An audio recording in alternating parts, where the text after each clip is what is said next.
গল্পের শুরুতে আমরা গাড়ির ভেতরে একটা মেয়েকে দেখতে পাই যার নাম ছিল কিম্বারলি। কিম্বারলি তার গাড়িতে করে একটা রিয়েলিটি শো শুট করার জন্য ওয়েস্ট ভার্জিনিয়ার একটা জঙ্গলের ভেতরে যাচ্ছে। তখন সে তার ম্যানেজারের সঙ্গে কলে কথাও বলছিল, যে তাকে ওই জায়গার লোকেশন বলছিল। কিছু দূর এগিয়ে যাওয়ার পর তার সামনে দুইটা রাস্তা চলে আসে, যেই কারণে সে কনফিউজ হয়ে যায় যে এখন কোন রাস্তা দিয়ে যাবে। কিন্তু তার ম্যানেজার তাকে একটা পেপার ফ্যাক্টরির রাস্তায় যেতে বলে। তখন সে ওই রাস্তা দিয়েই যেতে শুরু করে।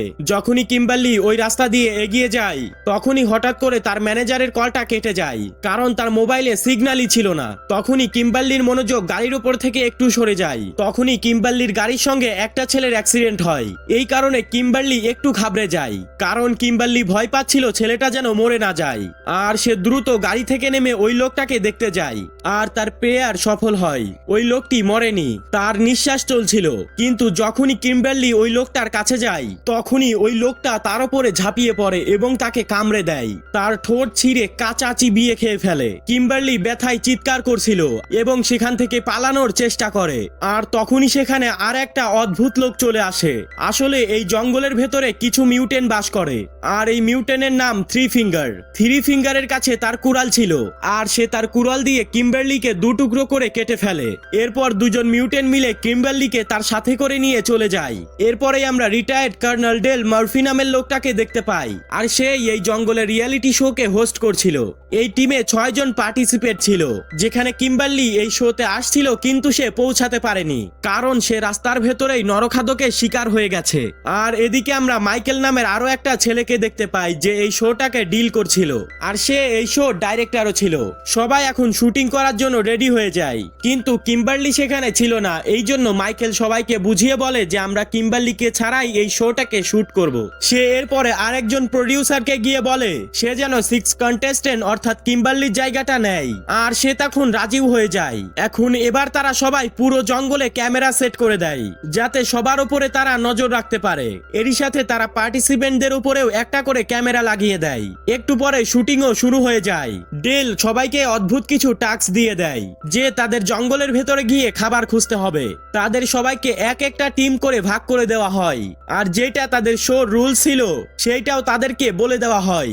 এরপরেই শো স্টার্ট হয়ে যায়। এদিকে আরভিতে যে ক্যামেরা লাগানো ছিল সেখানে আমরা দেখতে পাই নীল জঙ্গলের ভেতরে একটু হালকা হচ্ছিল। তখনই পিছন থেকে থ্রি ফিঙ্গার এসে তার গলা কেটে তাকে মেরে ফেলে। আর এদিকে আমরা ডেলকে দেখতে পাই যে জঙ্গলের ভেতরে তার ক্যামেরাগুলো সেট আপ করছিল। আর যখনই সে তার গাড়িতে ওঠে, তখনই সে দেখে কেউ একজন তীর মেরে তার গাড়ির টায়ার পাঞ্চার করে দিয়েছে। আর তখনই কেউ একজন তীর দিয়ে তার উপরে হামলা করতে শুরু করে দেয়। আর সে কোনোভাবে নিজেকে বাঁচিয়ে দৌড়ে একটা গাছের পেছনে লুকিয়ে পড়ে। কিন্তু তখনই থ্রি ফিঙ্গার তাকে নিজের কুড়াল দিয়ে মারার চেষ্টা করে, কিন্তু টেল বেঁচে যায়। আর সে তার চাকু দিয়ে ওই থ্রি ফিঙ্গারকে আঘাত করে, যেটা সোজা গিয়ে তার বুকের ভেতরে গেঁথে যায়। কিন্তু থ্রি ফিঙ্গারের এতে কিছুই আসে যায় না। কিন্তু তখনই পেছন থেকে আর একটা নরখাদক চলে আসে এবং তাকে মেরে অজ্ঞান করে ফেলে। সিন শিফট হলে আমরা দেখতে পাই মাইকেল তার দুজন টিম মেম্বারের শুট নিচ্ছিল, আর সে তার চ্যানেলের মাধ্যমে দুনিয়াকে সার্ভাইভাল বাদেও আরো অনেক কিছু দেখাতে চাচ্ছিল। কিন্তু জ্যাক এই ব্যাপারে মানা করে দেয়। সে বলে আমি এমন কিছুই করব না, কারণ আমার ফ্যামিলিও এই শোটাকে দেখবে। আর এই কথা বলে সে এখান থেকে চলে যায়। কিন্তু এলিনা এই সুযোগটা হাতছাড়া করতে চাচ্ছিল না, কারণ সে চাচ্ছিল সেই যেন এই শোতে সব থেকে বেশি মানুষের নজরে আসতে পারে। এই জন্য সে মাইকেলকে উস্কাতে শুরু করে। আর এদিকে আমরা নিনা আর মারাকে দেখতে পাই, দুইজন জঙ্গলের ভেতরে খাবার খুঁজে বেড়াচ্ছিল। তখনই মারার পা একটা ডিভাইসের সঙ্গে আটকে যায়, যেই কারণে ডিভাইসটা চালু হয়ে যায়। আর তখনই তারা বুঝতে পারে 2 মিনিটের ভেতর যদি তারা নদীর কাছে গিয়ে একটা ফ্ল্যাগকে না তোলে, তাহলে তারা এলিমিনেট হয়ে যাবে। আর এই জন্য নিনা আর মারা ফ্ল্যাগটা নেওয়ার জন্য জলদি নদীর কাছে চলে আসে। আর মারা 2 মিনিট হওয়ার আগেই ওই ফ্ল্যাগটা নিয়ে নেয়, যেই জন্য তারা দুইজনে এলিমিনেট হওয়ার থেকে বেঁচে যায়। যখন তারা নিজেদের টাস্ক পূরণ করে ফিরে আসছিল, তখন তারা মাইকেল আর এলিনাকে একসাথে দেখে ফেলে। আর সে এইটা দেখে অনেক বেশি ভেঙে পড়ে, কারণ মাইকেল তার বয়ফ্রেন্ড ছিল আর তার পেছনে তাকে চিট করছিল। আর এদিকে অ্যাম্বার আর জনজি দুজনেই জঙ্গলের ভেতরে খাবার খুঁজছিল। তখনই জনজি মাংসের গন্ধ পায়, আর দুইজন গন্ধ শুকতে শুকতে একটা জায়গায় পৌঁছে যায়, যেখানে কেউ একজন মাংস রান্না হওয়ার জন্য আগুনের উপর রেখে দিয়েছিল। জনজি আর অ্যাম্বার এটা দেখে অনেক বেশি খুশি হয়ে যায়, কারণ তারা ভেবেছিল তারা সবার প্রথমে খাবার খুঁজে নিয়েছে। এই জন্য তারা ওই মিটটাকে তাদের সাথে করে নিয়ে চলে যায়। কিন্তু এখন নিনা এই জঙ্গল ছেড়ে চলে যেতে চায়। তখনই তারা রাস্তা রাস্তার ভেতরে একটা ঘর দেখতে পায়। কল করার জন্য তারা ওই ঘরের ভেতরে চলে যায়। ওই ঘরের ভেতরে তারা অদ্ভুত কিছু মানুষের ছবিও দেখতে পায়, যেখানে টোটাল 4 জন লোক ছিল, যেখানে মা বাবা এবং ভাই বোন ছিল, যাদের দেখতে অনেক ভয়ঙ্কর ছিল। যখন তারা ওই ছবিগুলো দেখছিল তখনই কেউ চিল্লাতে চিল্লাতে ঘরের ভেতরে আসতে শুরু করে, আর তারা ওই লোকদের দেখে ভয় পেয়ে যায়, কারণ ওই মা আর মেয়ে দুজনেই দেখতে অনেক ভয়ঙ্কর ছিল। তার মা প্রেগনেন্ট ছিল, এই জন্য তার ডেলিভারি পেন হচ্ছিল। ওই মেয়েটি তার মাকে একটা টেবিলের ওপরে শুইয়ে দেয়, আর সেখানেই একটা বাচ্চার জন্ম দেয়। ওই বাচ্চাটা দেখতে অনেক অদ্ভুত ছিল, কারণ তার মা একটা মিউটেন্ট বাচ্চা জন্ম দিয়েছিল। তখন নিনা আর মারা ওই দুজনকে অনেক ভালোভাবে দেখছিল, কিন্তু তখনই ওই মেয়েটার নজর তাদের দুজনের ওপর পড়ে যায়, আর ওই মেয়েটি তাদের দুজনের ওপর গিয়ে ঝাঁপিয়ে পড়ে। কিন্তু তারা দুইজন ওই দরজাটাকে আটকে দেয়, কিন্তু বাইরে থেকে মিউটেন ওই দরজাটাকে ভাঙার চেষ্টা করছিল, আর সমস্ত জানলাও বন্ধ ছিল। তারা ভয় পেয়ে অনেক ঘাবড়ে যায়, কারণ এখান থেকে বাঁচার তাদের হাতে আর কোনো রাস্তা নেই। তারা কিছুই বুঝতে পারছিল না যে এখন কি করবে। এরপরে তারা দেওয়াল ভেঙে বাইরে চলে আসে এবং জোরে দৌড়াতে শুরু করে, কিন্তু ওই মিউটেন্ট মেয়েটির বাবা তাদেরকে দেখে ফেলে, আর তাদের পিছু করতে করতে একটা কুড়ুল ছুঁড়ে মারে, যেটা সোজা গিয়ে তার মাথার উপরে লেগে যায়। নিনা এইটা দেখে ভয় পেয়ে সেখান থেকে পালাতে শুরু করে। ওই লোকটা মানে মিউটেনের বাবা সেখানে এসে মারার মাথা থেকে কুড়ুলটা বের করে আর নিনার পিছু করতে শুরু করে, কিন্তু নিনা এক জায়গায় লুকিয়ে পড়ে আর নিজের প্রাণ বাঁচানোর অনেক চেষ্টা করে। আর ওই বাচ্চার মা ট্রাক নিয়ে সেখানে চলে আসে, আর ট্রাকের উপর সে মারাকে বেঁধে রেখেছিল। সে মারার আঙুল খেয়ে ফেলে দেয়, আর সে আঙুলটা সোজা গিয়ে নিনার কাছে পড়ে। নিনা এইটা দেখে নিজেকে সামলানোর চেষ্টা করে, আর যখন তারা দুইজন সেখান থেকে চলে যায় তখন নিনাও সেখান থেকে পালিয়ে যায়। মাইকেল সেখান থেকে বেরিয়ে হাভিকে খুঁজতে বের হয়, আর অ্যালিনাকে সেখানেই ছেড়ে দেয়। ওই মিউটেন্ট ছেলেটা ওখানে লুকিয়ে তাদেরকে অনেকক্ষণ ধরেই দেখছিল, কিন্তু তখনই সেখানে তার বোনও চলে আসে, আর তাকে এমনটা করতে দেখে রেগে যায় আর তাকে মারতে শুরু করে দেয়। অ্যালিনা সেখান থেকে পালানোর চেষ্টা করে, কিন্তু তখনই ওই মিউটেন্ট বোন তার পেছনে পড়ে যায়, আর ওই মেয়েটি তার চাকু দিয়ে তাকে এত বেশি আঘাত করে যে সে ওখানেই মারা যায়। এর পরের সিনে ডেলের যখন হোশ ফিরে আসে তখন সে দেখতে পায় কেউ তাকে উল্টো করে ঝুলিয়ে দিয়েছে। থ্রি ফিঙ্গার তার সামনে দাঁড়িয়ে একজনকে কেটে ডিনারের ব্যবস্থা করছিল। তখনই স্বামী স্ত্রী তাদের ট্রাক নিয়ে সেখানে চলে আসে, আর তারা মারার ডেড বডি সেখানে রেখে চলে যায়। আর এদিকে থ্রি ফিঙ্গার টেলকে মারতেই যাচ্ছিল, তখনই ডেল তাকে হামলা করে নিজেকে ছাড়িয়ে নেয়। টেল যেহেতু অনেক শক্তিশালী এবং বাহাদুর সোলজার ছিল, এই জন্য সে থ্রি ফিঙ্গারের সঙ্গে মোকাবেলা করে, আর দুইজন নিজেদের মধ্যেই মারামারি করছিল। অবশেষে টেল তার হাত থেকে গান ছিনিয়ে নেয় এবং তাকে গুলি করে উড়িয়ে দেয়। এদিকে মাইকেল তার ভ্যানের ভেতরে ঢুকে পড়ে এবং সমস্ত ক্যামেরাগুলো চেক করতে শুরু করে, কিন্তু তখনই হঠাৎ করে তাদের ভ্যান চলতে শুরু করে। মাইকেল মনে করে হয়তো নীল ওই ট্রাকটাকে চালাচ্ছে, কিন্তু আমরা দেখতে পাই ওই ট্রাকের ভেতরে দুইজন মিউটেন্ট স্বামী স্ত্রী ছিল, যারা ওই ট্রাকটাকে চালাচ্ছিল। এরপরে তারা মাইকেলকে ধরে অনেক খারাপ ভাবে মেরে ফেলে। অন্যদিকে জ্যাক্স, অ্যাম্বার আর গার্সি অনেক মজা করে বারবিকিউ এনজয় করছিল, কিন্তু তখনই সেখানে নিনাও চলে আসে, আর সে অনেক ভয় পেয়েছিল। এরপরে সে সবকিছু তাদেরকে বলে দেয়, আর তাদেরকে বলে আমাদের যত দ্রুত সম্ভব এখান থেকে চলে যেতে হবে।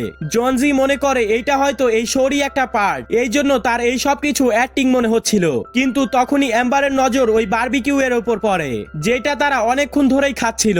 যখন তারা দেখে ওইটার উপরে কিম্বারলির ট্যাটু রয়েছে তখন তারা অনেক বেশি ভয় পেয়ে যায়, কারণ তারা কেবল বুঝতে পেরেছে যে তারা এতক্ষণ ধরে কিম্বারলির পা খাচ্ছিল।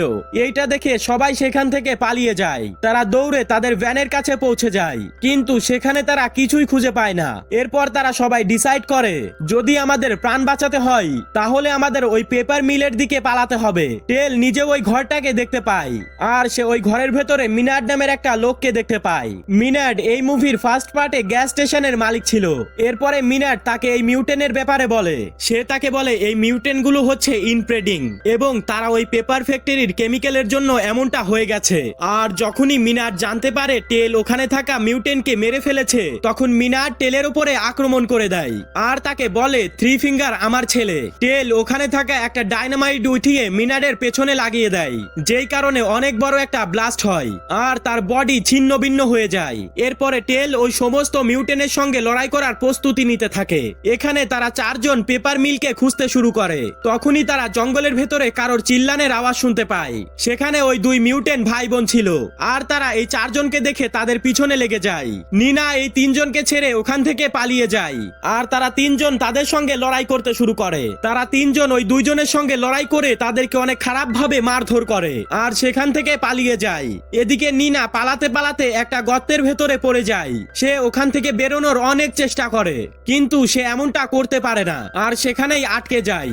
নিনা একটা স্বার্থপর মেয়ে ছিল, সে সবাইকে বিপদের মুখে ছেড়ে সেখান থেকে পালিয়ে এসেছে, কিন্তু তবুও জ্যাক তাকে খুঁজে বের করার সিদ্ধান্ত নেয়। সে অ্যাম্বার আর জনসিকে বলে তোমরা দুইজন ওই মেইলের দিকে চলে যাও, আমরা দুইজন সেখানে চলে আসব। আর সে নিজেই নিনাকে খুঁজতে চলে আসে। এরপরে নিনার চিৎকার শুনে সে তাকে খুঁজে পেয়ে যায় আর তাকে বাইরে বের করতে শুরু করে, কিন্তু নিনাকে বাঁচাতে গিয়ে তার হাত মচকে যায়। যখন তারা সেখানে ট্রাকের আওয়াজ শুনতে পায় তখনই তারা সেখান থেকে পালাতে শুরু করে। পালাতে পালাতে তারা একটা ঝর্ণার কাছে চলে আসে, কিন্তু তখনই সেখানে ওই মিউটেন্ট মেয়েটি চলে আসে আর তাদেরকে দেখে ফেলে এবং তাদের উপরে গুলি চালাতে শুরু করে। এটা দেখে তারা দুইজনই ওই রিভারের ভিতরে লাফিয়ে পড়ে। অ্যাম্বার আর জনজি সেখান থেকে পালাচ্ছিল, কিন্তু পালাতে গিয়ে সে একটা ট্র্যাপে আটকে যায়। অ্যাম্বার তাকে বাঁচানোর চেষ্টা করে কিন্তু সে নিজে ওই ট্র্যাপে আটকে যায়। তখনই সেখানে মিউটেন্ট লোক চলে আসে। ওই লোকটা তাদেরকে তীর দিয়ে মারতে যাচ্ছিল, কিন্তু তখনই ওই মিউটেন্ট ছেলেটা বলে বাবা আমি ওদেরকে মারবো। এই জন্য তার বাবা তার ছেলের হাতে তীরটা দিয়ে দেয়। এরপরেই তার ছেলে এক তীর দিয়েই তাদের দুজনকেই মেরে ফেলে। এদিকে নিনা আর জ্যাক অনেক কষ্টের পরে ওই পেপার ফ্যাক্টরির কাছে পৌঁছে যায় আর সেখানে একটা আলমারির ভেতরে তারা একটা স্কেলিটন দেখতে পায়, যেটা একটা ছোট্ট বাচ্চার ছিল। নিনা ওইটা দেখে অনেক বেশি ঘাবড়ে যায় আর তারা ভাবতে থাকে ওই বাচ্চাটাও হয়তো এই মিউটেন্টদের হাত থেকে বাঁচার জন্য ওই আলমারির ভেতরে লুকিয়ে পড়েছিল। ভয় পাওয়ার কারণে নিনা ওখান থেকে পালানোর চেষ্টা করে, কিন্তু জ্যাক তাকে ধরে ফেলে আর তাকে বলে জনজি আর অ্যাম্বার এখানে আসতে চলেছে, আমাদের ওদের অপেক্ষা করতে হবে। সেখানে তারা দেখতে পায় অনেকগুলো গাড়ি রয়েছে আর এই গাড়িগুলো তাদের, যাদেরকে ওই মিউটেন্ট গুলো মেরে খেয়ে ফেলেছে। আর সেখানেই তারা নিজেদের আরভি ভ্যানটাকেও খুঁজে পায়, যার ভেতর থেকে মাইকেলের জোরে জোরে চিৎকারের আওয়াজ শুনতে পায়। তারা দুইজন তাকে বাঁচানোর জন্য সামনে এগিয়ে যায়।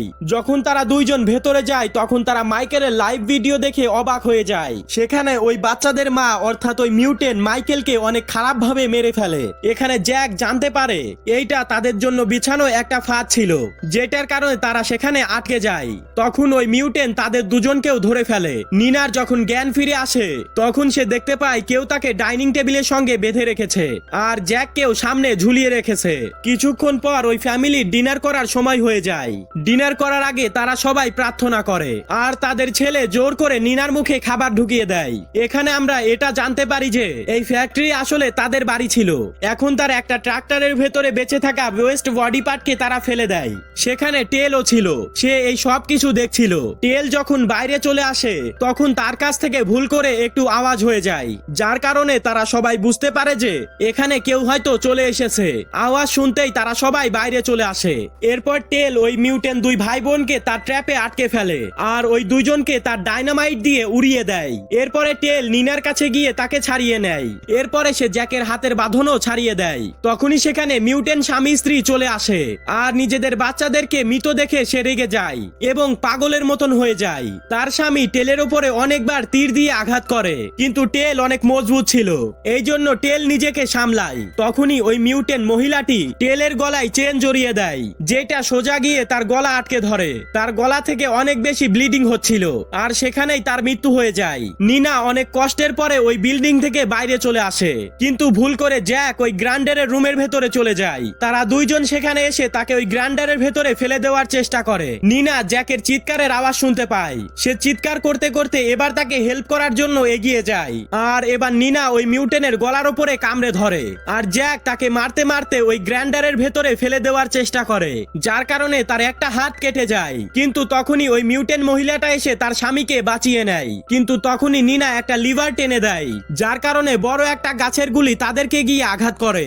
আর তারা দুইজনে গিয়ে গ্রান্ডারের ভেতরে পড়ে যায়, যেই কারণে তাদের বডি টুকরো টুকরো হয়ে যায়। এরপরে নিনা আর জ্যাক একটা গাড়িতে করে সেখান থেকে চলে যায়। লাস্টে আমরা দেখতে পাই থ্রি ফিঙ্গার এখনো মরেনি, যে এখনো জীবিত ছিল আর ওই বাচ্চাটাকে খাওয়াচ্ছিল, যেটা দেখতেও অনেক ভয়ঙ্কর ছিল। আর এরই সাথে এই মুভিটা এখানেই শেষ হয়ে যায়। Thanks for watching my full video.